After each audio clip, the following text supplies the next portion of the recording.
1984 by George Orwell. Part 3, Chapter 3.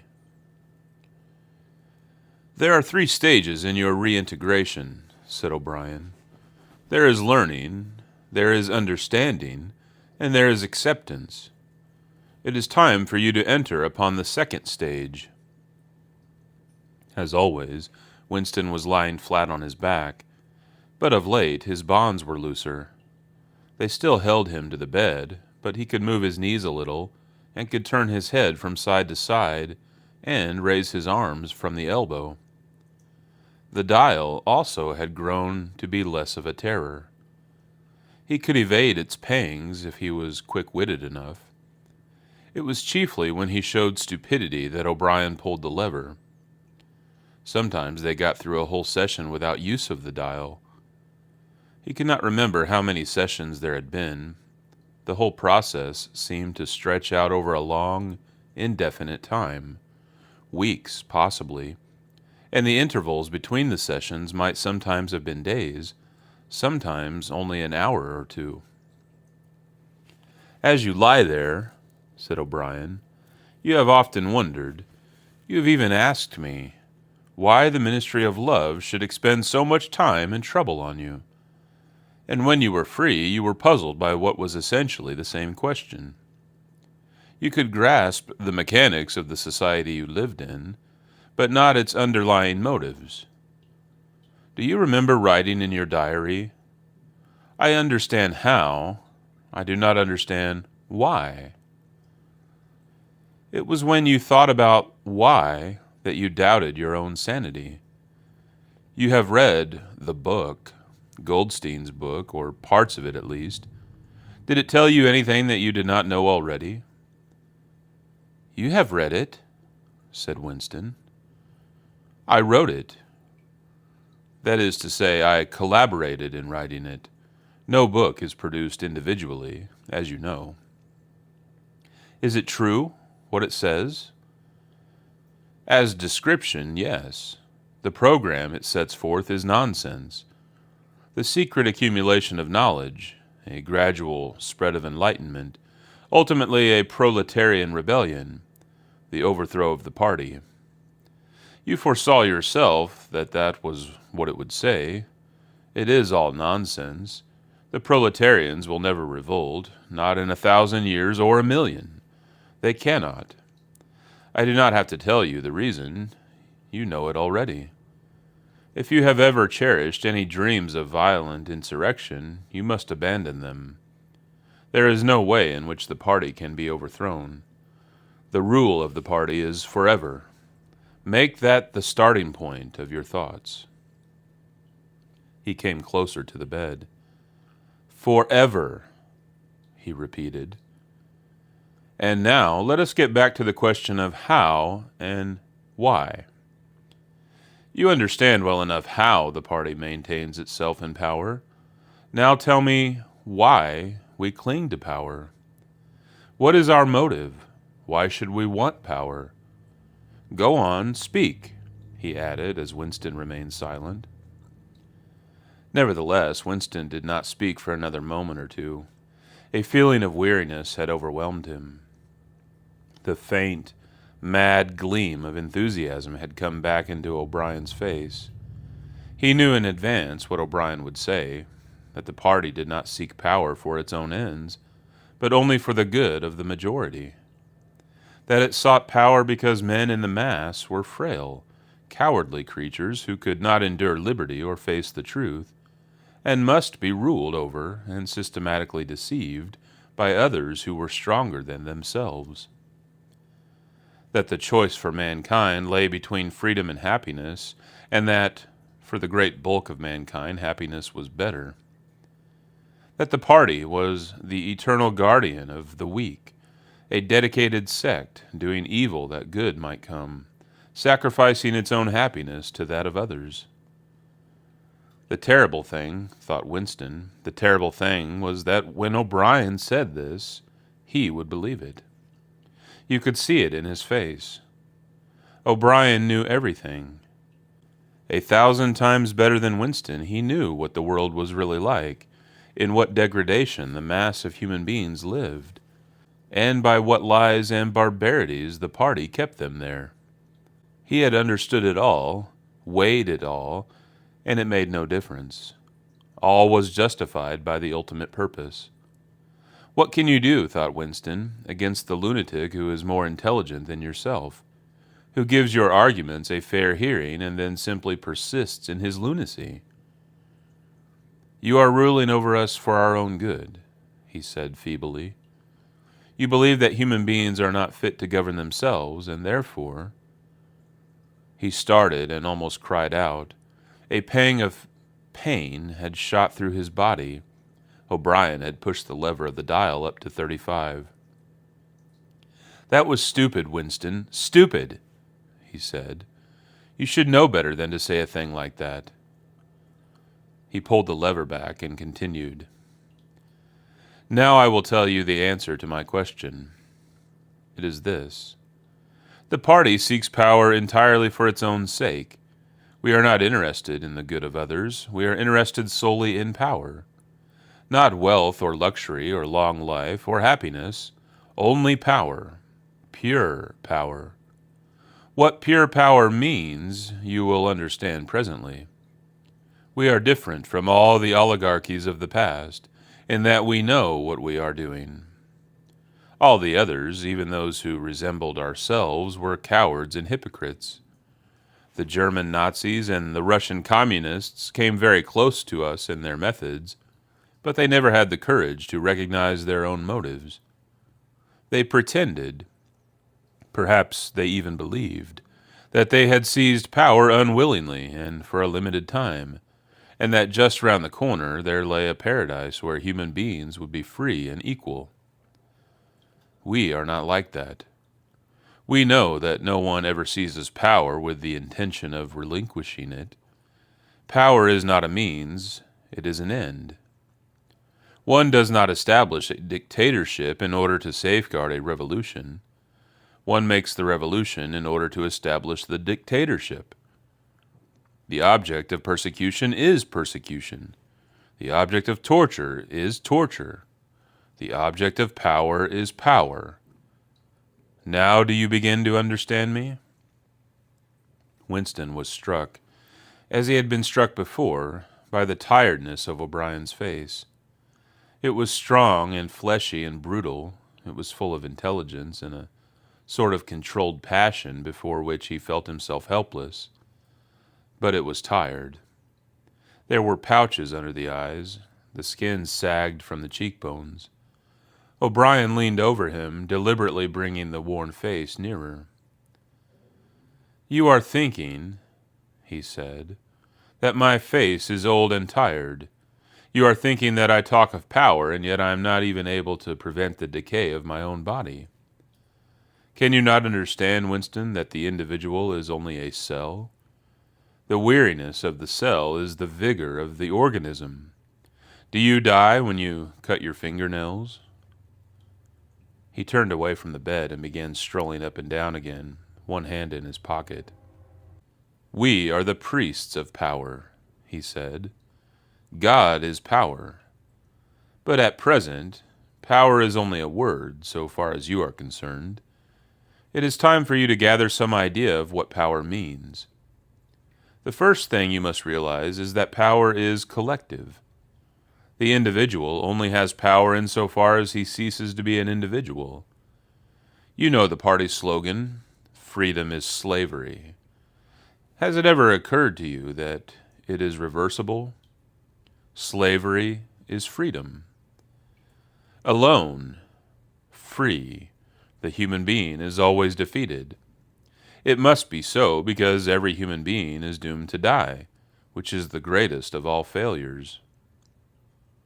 But if he can make complete, utter submission, if he can escape from his identity, if he can merge himself in the party so that he is the party, then he is all-powerful and immortal. The second thing for you to realize is that power is power over human beings, over the body, but above all over the mind, power over matter, external reality, as you would call it, is not important. Already our control over matter is absolute. For a moment, Winston ignored the dial. He made a violent effort to raise himself into a sitting position, and merely succeeded in wrenching his body painfully. "But how can you control matter?" he burst out. "You don't even control the climate or the law of gravity. And there are disease, pain, death." O'Brien silenced him by a movement of his hand. "We control matter because we control the mind. Reality is inside the skull. You will learn by degrees, Winston. There is nothing that we could not do. Invisibility, levitation, anything. I could float off this floor like a soap bubble if I wished to. I do not wish to because the party does not wish it. You must get rid of those 19th century ideas about the laws of nature. We make the laws of nature." "But you do not. You're not even masters of this planet. What about Eurasia and Eastasia? You've not conquered them yet." "Unimportant. We shall conquer them when it suits us. And if we did not, what difference would it make? We can shut them out of existence. Oceania is the world." "But the world itself is only a speck of dust. And man is tiny, helpless. How long has he been in existence?" "For millions of years the earth was uninhabited." "Nonsense. The earth is as old as we are, no older. How could it be older? Nothing exists except through human consciousness." "But the rocks are full of the bones of extinct animals, mammoths and mastodons and enormous reptiles which lived here long before man was ever heard of." "Have you ever seen those bones, Winston?" "Of course not. 19th century biologists invented them. Before man, there was nothing. After man, if he could come to an end, there would be nothing. Outside man, there is nothing." "But the whole universe is outside us. Look at the stars. Some of them are 1,000,000 light years away. They are out of our reach forever." "What are the stars?" said O'Brien indifferently. "They are bits of fire a few kilometers away. We could reach them if we wanted to, or we could blot them out. The earth is the center of the universe. The sun and the stars go round it." Winston made another convulsive movement. This time he did not say anything. O'Brien continued, as though answering a spoken objection. "For certain purposes, of course, that is not true. When we navigate the ocean, or when we predict an eclipse, we often find it convenient to assume that the earth goes round the sun and that the stars are millions upon millions of kilometers away. But what of it? Do you suppose it is beyond us to produce a dual system of astronomy? The stars can be near or distant, according as we need them. Do you suppose our mathematicians are unequal to that? Have you forgotten doublethink?" Winston shrank back upon the bed. Whatever he said, the swift answer crushed him like a bludgeon. And yet he knew that he was in the right. The belief that nothing exists outside your own mind, surely there must be some way of demonstrating that it was false. Had it not been exposed long ago as a fallacy? There was even a name for it, which he had forgotten. A faint smile twitched the corners of O'Brien's mouth as he looked down at him. "I told you, Winston," he said, "that metaphysics is not your strong point. The word you are trying to think of is solipsism. But you are mistaken. This is not solipsism. Collective solipsism, if you like. But that is a different thing. In fact, the opposite thing. All this is digression," he added in a different tone. "The real power, the power we have to fight for night and day, is not power over things, but over men." He paused, and for a moment assumed again his air of a schoolmaster questioning a promising pupil.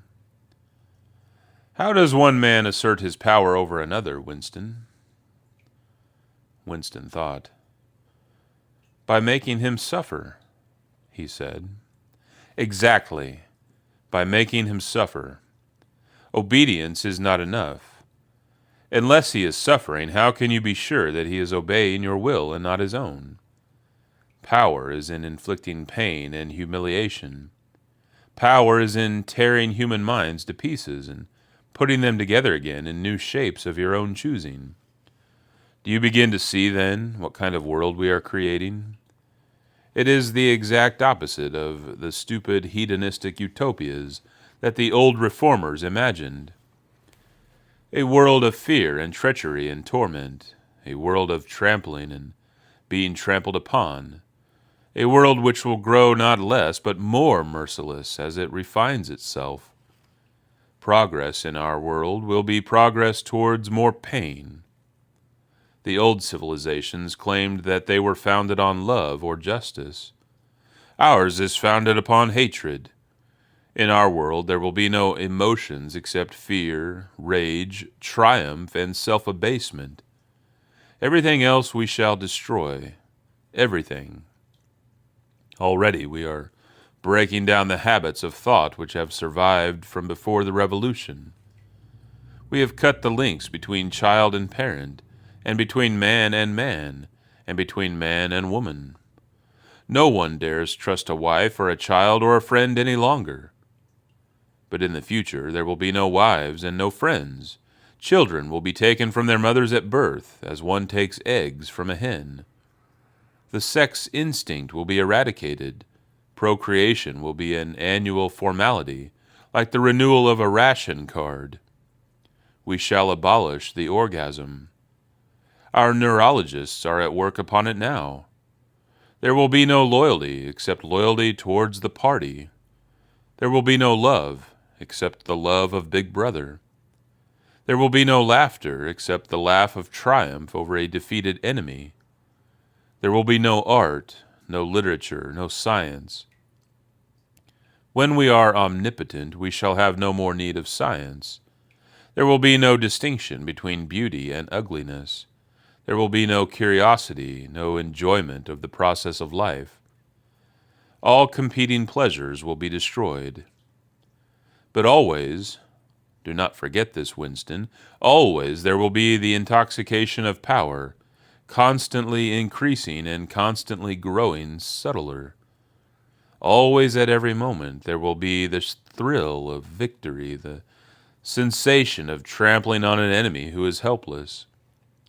If you want a picture of the future, imagine a boot stamping on a human face. Forever. He paused as though he expected Winston to speak. Winston had tried to shrink back into the surface of the bed again. He could not say anything. His heart seemed to be frozen. O'Brien went on. And remember that it is forever. The face will always be there to be stamped upon. The heretic, the enemy of society, will always be there, so that he can be defeated and humiliated over again. Everything that you have undergone since you have been in our hands, all that will continue and worse. The espionage, the betrayals, the arrests, the tortures, the executions, the disappearances will never cease. It will be a world of terror as much as a world of triumph. The more the party is powerful, the less it will be tolerant. The weaker the opposition, the tighter the despotism. Goldstein and his heresies will live forever. Every day, at every moment, they will be defeated, discredited, ridiculed, spat upon, and yet they will always survive. This drama that I have played out with you during 7 years will be played out over and over again, generation after generation, always in subtler forms. Always we shall have the heretic here at our mercy, screaming with pain, broken up, contemptible, and in the end utterly penitent, saved from himself, crawling to our feet of his own accord. That is the world that we are preparing, Winston. A world of victory after victory, triumph after triumph after triumph, an endless pressing upon the nerve of power. You are beginning, I can see, to realize what that world will be like. But in the end, you will do more than understand it. You will accept it, welcome it, become part of it. Winston had recovered himself sufficiently to speak. "You can't," he said weakly. "What do you mean by that remark, Winston?" "You could not create such a world as you have just described. It is a dream. It is impossible." "Why?" "It is impossible to found a civilization on fear and hatred and cruelty. It would never endure." "Why not?" "It would have no vitality. It would disintegrate. It would commit suicide." "Nonsense. You are under the impression that hatred is more exhausting than love. Why should it be? And if it were, what difference would that make? Suppose that we choose to wear ourselves out faster. Suppose that we quicken the tempo of human life till men are senile at 30. Still, what difference would it make? Can you not understand that the death of the individual is not death? The party is immortal." As usual, the voice had battered Winston into helplessness. Moreover, he was in dread that if he persisted in his disagreement, O'Brien would twist the dial again. And yet he could not keep silent. Feebly, without arguments, with nothing to support him except his inarticulate horror of what O'Brien had said, he returned to the attack. "I don't know. I don't care. Somehow you will fail. Something will defeat you. Life will defeat you. We control life, Winston, at all its levels. You are imagining that there is something called human nature which will be outraged by what we do and will turn against us. But we create human nature. Men are infinitely malleable. Or perhaps you have returned to your old idea that the proletarians or the slaves will arise and overthrow us. Put it out of your mind. They are helpless, like the animals. Humanity is the party. The others are outside, irrelevant. I don't care. In the end, they will beat you. Sooner or later, they will see you for what you are, and then they will tear you to pieces. Do you see any evidence that that is happening, or any reason why it should? No. I believe it. I know that you will fail. There is something in the universe, I don't know, some spirit, some principle that you will never overcome. Do you believe in God, Winston? No. Then what is it, this principle that will defeat us? I don't know. The spirit of man. And do you consider yourself a man? Yes. If you are a man, Winston, you are the last man. Your kind is extinct. We are the inheritors. Do you understand that you are alone? You are outside history. You are non-existent. His manner changed, and he said more harshly, "And you consider yourself morally superior to us with our lies and our cruelty?" "Yes, I consider myself superior." O'Brien did not speak. Two other voices were speaking. After a moment, Winston recognized one of them as his own. It was a soundtrack of the conversation he had had with O'Brien on the night when he had enrolled himself in the Brotherhood. He heard himself promising to lie, to steal, to forge, to murder, to encourage drug-taking and prostitution, to disseminate venereal diseases, to throw vitriol in a child's face. O'Brien made a small impatient gesture, as though to say that the demonstration was hardly worth making. Then he turned a switch and the voices stopped. "Get up from that bed," he said. The bonds had loosened themselves. Winston lowered himself to the floor and stood up unsteadily. "You are the last man," said O'Brien. "You are the guardian of the human spirit. You shall see yourself as you are. Take off your clothes." Winston undid the bit of string that held his overalls together. The zip fastener had long since been wrenched out of them. He could not remember whether at any time since his arrest he had taken off all his clothes at one time. Beneath the overalls, his body was looped with filthy yellowish rags, just recognizable as the remnants of underclothes. As he slid them to the ground, he saw that there was a three-sided mirror at the far end of the room. He approached it, then stopped short. An involuntary cry had broken out of him. "Go on," said O'Brien. "Stand between the wings of the mirror. You shall see the side view as well." He had stopped because he was frightened. A bowed, gray-colored skeleton-like thing was coming towards him. Its actual appearance was frightening, and not merely the fact that he knew it to be himself. He moved closer to the glass.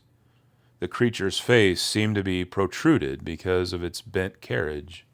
A forlorn jailbird's face with a knobby forehead running back into a bald scalp, a crooked nose, and battered-looking cheekbones, above which his eyes were fierce and watchful. The cheeks were seamed, the mouth had a drawn-in look. Certainly it was his own face, but it seemed to him that it had changed more than he had changed inside. The emotions it registered would be different from the ones he felt. He had gone partially bald.